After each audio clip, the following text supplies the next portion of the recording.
Hi everyone. In this video, I want to talk about reframing failure.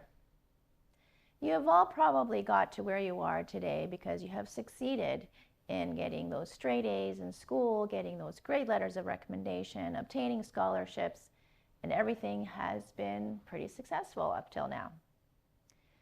But let's talk about failure, because I think failure is a great way to find success. Okay, so here's an example. So you have to make friends with failure. Thomas Edison, it took him 1,000 different steps to come up with a light bulb. 1,000 steps to success. He didn't give up when, after the 5th or 10th or 100th try, that his light bulb didn't work. It took him 1,000 steps. And the way that he framed it was, well, I didn't think of it as 1,000 failures, but I think of it as 1,000 steps to get to my success. Because if you didn't have data with your failures, then you wouldn't get to where you are. So try not to think of failures as failures, but as what I call growth insights. Okay? So the way we always are kind of trained to think is, from kindergarten to grade 1, there's a level, you just proceed. It's like a ladder almost. And now you're in grad school, you're kind of at the pinnacle of the ladder. And here, you're faced with what I call growth insights. Okay, so growth insights, sort of like this, where there really is no up or down. It's like a maze, and you're going through a process.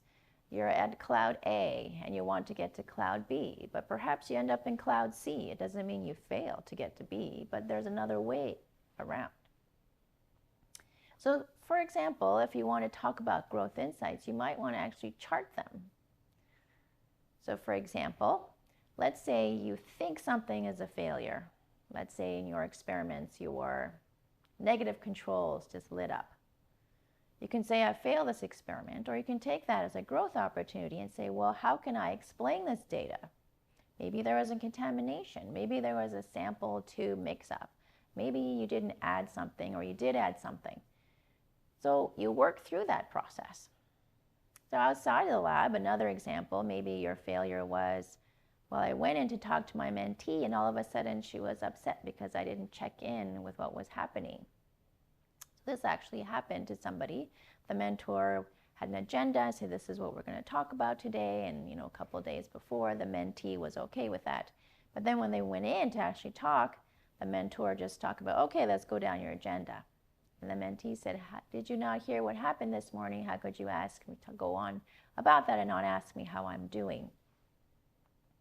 So learning from that, the mentor decided, oh, well, maybe I should check in with all of my mentees before I start the meeting. And this touches a little bit upon emotional intelligence as well. So for example, let's say there's a professional or someone attending their board meeting, and all the time she's always checking her phone, people are speaking, but she's on her laptop and doing her emails at the same time.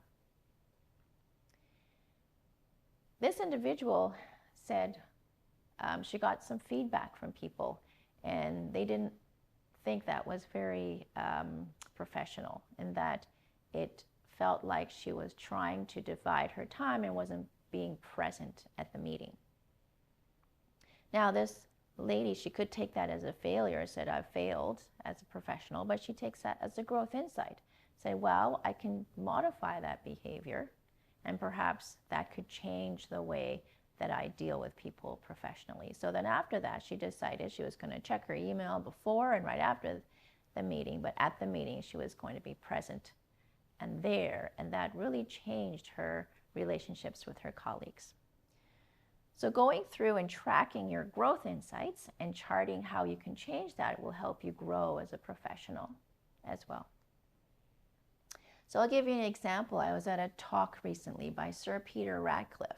He's the 2019 Nobel laureate and 2010 Gardner Award recipient. And he talked about his brilliant work, but the one thing that really stuck out to me was he showed a copy of the Nature letter that he received from his article submission. And he was rejected by Nature. And he showed that letter to tell everyone that when you are so new in your field, when you're discovering new things, or when you are trying new things, you are going to receive these type of letters and what you might call failure. But you try and try again, and look where he is today. And here's a quote by Confucius: "Our greatest glory is not in never falling, but in rising every time we fall." If you want to find some more lessons on failure, you can go to this website, and then they'll have a bunch of stories on people that have failed during their process of succeeding.